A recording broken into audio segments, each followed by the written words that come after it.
अनुमान जी, इस टाइम पे बिहार के अंदर एक पॉलिटिकल टर्मोइल चल रहा है। सबके दिमाग में बस एक ही सवाल है कि नीतीश कुमार के जाने के बाद से नया चीफ मिनिस्टर कौन बनने वाला है। अप्रैल के अंदर नीतीश कुमार फाइनल रेजिग्नेशन दे देंगे और उसके बाद से ये बहुत बड़ा क्वेश्चन आ रहा है कि अब ये गद्दी कौन संभालेगा।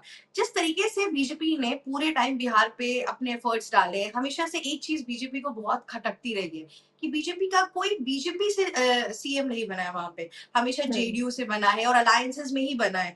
तो इस बार बहुत सी सुर्खियों में ये भी आ रहा था कि क्या पता बीजेपी अपना एक सीएम बना दे। दूसरी ओर ये भी आ रहा था कि कोई विमेन कार्ड खेल ले। और जिस तरीके से बीजेपी ने अपने चुनावी दल को जिस तरीके से लाया है, और हमेशा आपने एक चीज देखी है कि इनफैक्ट जब यूपी इलेक्शन हुआ था और योगी आदित्यनाथ का नाम आया था, तो सब कुछ शॉक्ड हो गया था कि योगी आदित्यनाथ का नाम तो कहीं से भी मतलब किसी ने सोचा ही नहीं था। तो सिमिलर चीज में बिहार इलेक्शन में लोग प्रिडिक्ट कर रहे हैं। पर अनुपमा जी, मेरा पर्सनल ये मानना है कि कहीं ना कहीं बीजेपी को पता है कि उनको नेक्स्ट चीफ मिनिस्टर कौन बनाना है, और बहुत हद तक जो एक स्पेक्यूलेशन जा रही है वो सम्राट चौधरी के ऊपर जा रही है, जो कि इस टाइम पे डेप्यूटी चीफ मिनिस्टर भी है। देखिए, जिस हिसाब से बातें चल रही है उस हिसाब से ये है कि नीतीश कुमार को भी वो इंसान पसंद आना चाहिए जो चीफ मिनिस्टर बनेगा, और उनके हिसाब से सम्राट चौधरी बहुत ही एक वाइटल, या फिर मैं बोलूँ बहुत ही रेलिवेंट चॉइस बनते आ रही हैं। आपका क्या कहना है इस पूरे मैटर पे? आपको क्या लगता है कि कौन सामने उभर के आएगा? देखिए शिवी, कई ऐसे नाम हैं जिस पर चर्चा चल रही है, चाहे आपने पहला नाम का जिक्र किया और नीतीश कुमार की पसंद भी माने जाते हैं, काफी पसंद करते हैं नीतीश कुमार सम्राट चौधरी को।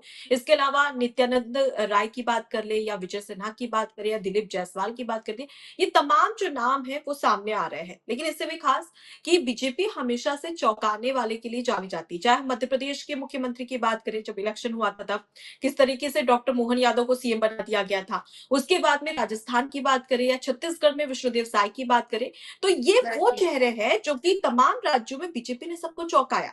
कहा जा रहा था कि एक्सपीरियंस चाहिए होता है सीएम बनने के लिए और एक लंबा राजनीतिक करियर होता है, उसके बाद में मुख्यमंत्री जैसे पद पर पहुंचा जाता है। लेकिन बीजेपी ने इस बात को झुठला दिया। बीजेपी ने ये कहा कि जो सही काम करेगा, अच्छा काम करेगा, तो बीजेपी युवा चेहरे को भी सीएम बना सकती है। बीजेपी ने जो कहा वो बीजेपी ने किया। अब इसी बीच में इसी बात को लेकर अब बिहार में भी देखा जा रहा है कि बिहार में भी कुछ ऐसा ही हो सकता है। पता चले कि हम तमाम इन नामों की चर्चा करें और अचानक से बीजेपी किसी और को मुख्यमंत्री बना दे। यहाँ पर दो चीजें हैं। ये कहा जा रहा है पहली चीज कि अगर बीजेपी का मुख्यमंत्री बनता है तो जो दो डिप्टी सीएम होंगे वो जेडीयू से होंगे। और उसके साथ में अगर हम बात करें नीतीश कुमार के बेटे निशांत कुमार, जो कि अब जेडीयू ज्वाइन कर चुके हैं, और इस बीच में वो अब तमाम जो जेडीयू को लीड करते हुए नजर आएंगे। अब नीतीश कुमार ने 4 मार्च को जिस तरीके से शाम को ये बड़ी बात कही कि वो अब राज्यसभा जाने वाले हैं, नामांकन दाखिल करते हैं, उनके साथ में केंद्रीय गृह मंत्री अमित शाह भी मौजूद रहते हैं। इस दौरान सभी को चौंका दिया था नीतीश कुमार ने, और सबसे ज्यादा शॉकिंग न्यूज ये थी उनके तमाम समर्थकों के लिए। जैसे ही वो टीवी पर ये न्यूज देखते हैं, उसके बाद में जमकर जेडीयू के तमाम जो कार्यकर्ता है, समर्थक है, वो जेडीयू के कार्यालय सीएम आवास पर पहुंच जाते हैं। जमकर वहां पर प्रदर्शन किया जाता है और नारे भी लगाए जाते हैं। यहां तक कि केंद्रीय गृह मंत्री अमित शाह के खिलाफ नारे लगाए जाते हैं, और उसके साथ ही ये भी कहा जाता है कि वोट हमारा, राज तुम्हारा नहीं चलेगा, नहीं चलेगा। इस तरीके की बातें भी कहते नजर आते हैं। उनका साफ तौर पर तमाम जो जेडीयू के समर्थक हैं, नीतीश कुमार के जो कार्यकर्ता समर्थक हैं, उनका साफ तौर पर कहना है कि हम ये बात को नहीं स्वीकार कर सकते। जरूर है कि उनके ऊपर कोई दबाव बनाया जा रहा है जिसके चलते वो सीएम पद छोड़ रहे हैं। क्योंकि अगर हम देखें तो जब भी देखा जाए 2005 से 2025 तक नीतीश कुमार ने एक छत्र राज किया है बिहार की सरकार में।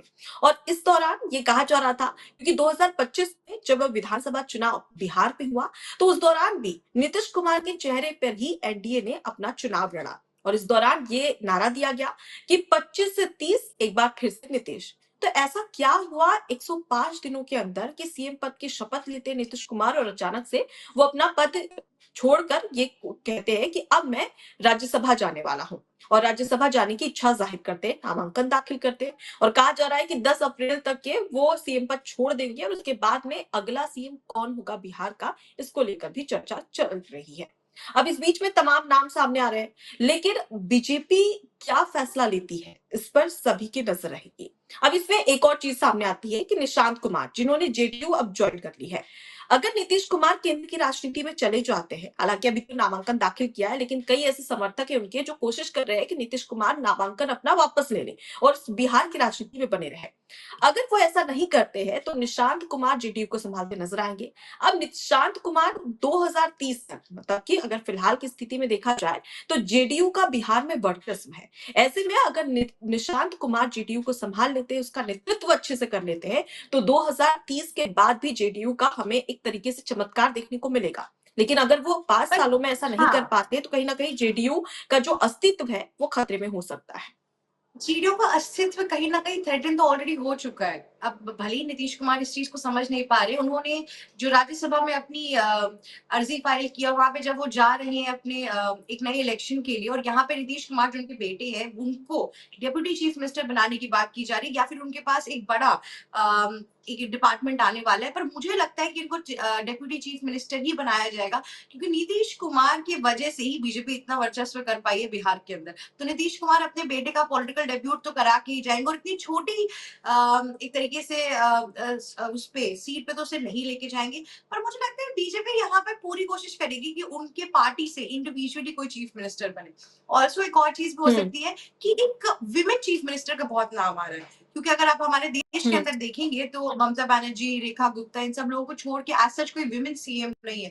तो वो तो बीजेपी ये कार्ड भी खेल सकती है यहाँ पर दूसरी ओर अगर हम ये देखें जेडीयू का जो पूरा फ्यूचर है वो तो देखिए धुंधलापन दिखने ही लगा है। क्योंकि पिछले बिहार इलेक्शन में भी बीजेपी ने इंडिविजुअली बहुत अच्छा परफॉर्म किया था और अगर बीजेपी का चीफ मिनिस्टर आ गया तो बीजेपी को जेडीयू की इतनी जरूरत पड़ेगी ही नहीं। और जैसा हमने आरजेडी और कांग्रेस का हाल देखा था, आरजेडी ने तो चले 20-22 सीट पा भी ली, कांग्रेस ने तो 6 के आसपास हम्म। कुछ पाई थी। तो इन दोनों को अगर आप मिला भी देंगे तो भी बीजेपी का हाफ पर भी ये लोग नहीं आ पा रहे हैं बिहार के इलेक्शन के अंदर। पर दूसरी तरफ लोग ये भी कह रहे हैं कि एकाएक जेडीयू को हटाएगी नहीं बीजेपी क्योंकि बिहार और यूपी दोनों ही स्टेट जो हैं वो लोकसभा इलेक्शन के लिए बहुत ज्यादा इंपॉर्टेंट है। तो इतनी बड़ी गलती बीजेपी कर नहीं सकती है। लेकिन जो मेरी कैलकुलेशन कहती है उसमें यही है कि जेडीयू का वर्चस्व नीचे जाएगा ही जाएगा और बीजेपी अपने आप को राइज करवाएगी। पिछले 5 साल, अगले हम्म। 5 साल में उनका यही नेतृत्व रहेगा। पर यहाँ पे आपको ऐसा नहीं लग रहा है कि नीतीश कुमार पे जो आप प्रेशर की बात कर रही थी, जो अलग-अलग चीज़ों की बात कर रही थी, प्रेशर से ज़्यादा मुझे ऐसा लगता है कि कहते हैं ना कि उन्होंने अपने बेटे के लिए अपना करियर दाँव पे लगा दिया, ऐसा भी कुछ कर सकते हैं। क्योंकि देखिए, अगर कोई चीफ मिनिस्टर मेंटली स्टेबल नहीं है इस टाइम पर, अनुपमा जी एक चीज़ यहाँ पे बहुत ज़्यादा गौर करने वाली है, वो ये है कि अगर नीतीश कुमार मेंटली अनस्टेबल है इस टाइम पे, उनकी हालत इतनी अच्छी नहीं है, तबीयत खराब रहती है, तो अगर वो सीएम की पोज़ीशन को नहीं सँभाल सकते हैं, तो राज्यसभा में जाके क्या आपको लगता है कि उस मंत्री पद के लिए वो कैपेबल है? यहाँ पे तो बात बस यही हो गई कि अगर इतना कोई हाँ, समझ वरिष्ठ सकती हूँ। पॉलिटिशियन है तो उसको क्या कहते हैं एक तरीके से उन्होंने रेसिप्रोकेट कर दिया कि अच्छा मेरे बेटे को तुम डेप्यूटी चीफ मिनिस्टर बना दो, मैं जा रहा हूँ राज्यसभा। ये एक तरीके से मतलब कहते हैं ना एक अवॉर्डी टाइप का हो गया है। पर यहाँ पे नीतीश कुमार की जो हालत है वो किसी भी अभी कार्यालय में बैठने के लिए अनफिट ही है। पिछले दिनों हमने बहुत वीडियोस हम्म। भी देखी थी उनकी। आपको क्या लग रहा है कि क्या एक ऐसा रीजन आया है या कुछ भी इस पूरे केस के अंदर कि नीतीश कुमार के साथ ये सब चीजें हो देखिए, रही हैं? बिल्कुल हेल्थ इश्यू तो है और लंबे समय से हमने 2025 में जब बिहार में विधानसभा चुनाव भी हो रहे थे, तो उस समय भी जो विपक्षी नेता है, वो इस पर सवाल भी खड़े कर रहे थे कि नीतीश कुमार की हालत स्थिति ठीक नहीं है, वो स्वस्थ नहीं है, इस तरीके की बातें कर रहे थे। लेकिन नीतीश कुमार ने कई सारी जनसभाएँ की, कई रैलियाँ की और इसका जवाब भी दे दिया कि भई मैंने इतनी सभाएँ, इतनी रैलियाँ की और आप मेरे हेल्थ इश्यू की बात कर रहे हैं। लेकिन उसके बाद में ये भी कहा जा रहा था कि पहले से तय था, क्योंकि नीतीश कुमार की बिहार की राजनीति में एक बड़ा चेहरा माने जाते हैं और अगर नीतीश कुमार के चेहरे पर बीजेपी या फिर जेडीयू चुनाव नहीं लड़ती तो शायद वो रिजल्ट हमें देखने को नहीं मिलता जो हमें 2025 के बिहार विधानसभा चुनाव में देखने को मिला है। अब इसके साथ ही जैसे कि अगर हम बात करें तो देखिए निशांत कुमार को डिप्टी सीएम बनाने की बात भी यहाँ पर कही जा रही है। हालांकि इसमें कितनी सच्चाई है ये तो आने वाले समय में पता चलेगा। लेकिन एक और नाम है चिराग पासवान का।